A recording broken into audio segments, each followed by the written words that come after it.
দীর্ঘ সময় কেটে গেলেও কাটল না মানুষের মধ্যে আতঙ্ক। বৃহস্পতিবার রাতে বাঘের হামলায় জখম হলো এক যুবক। আহত ওই যুবকের নাম রাহুল হালদার। কুলতলির মইপিট কোস্টাল থানা এলাকার ঘটনা।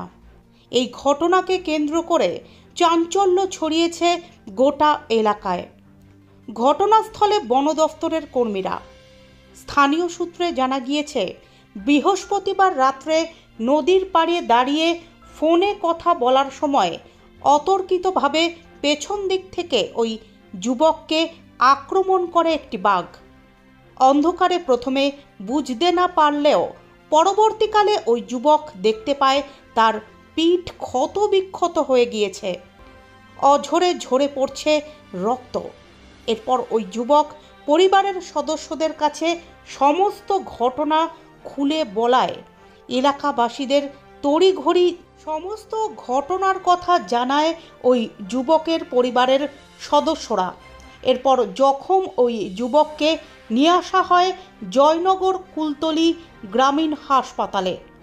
গতকাল কুলতলির মইপিট উপকূল এলাকায় ভুবনেশ্বরী অঞ্চলে পূর্ব দেবীপুর এলাকায় নদীর চরে বাঘের পায়ের ছাপ দেখতে পায় এলাকাবাসীরা।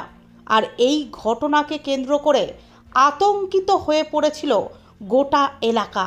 বাঘটিকে পুনরায় জঙ্গলে ফেরানোর জন্য শব্দবাজি ফাটিয়ে এবং মশাল জ্বালিয়ে দিনভর তল্লাশি করার পরও এই হামলার ঘটনার পর এলাকাবাসীদের দাবি যে সেই বাঘটি এখনও জঙ্গলে ফেরেনি।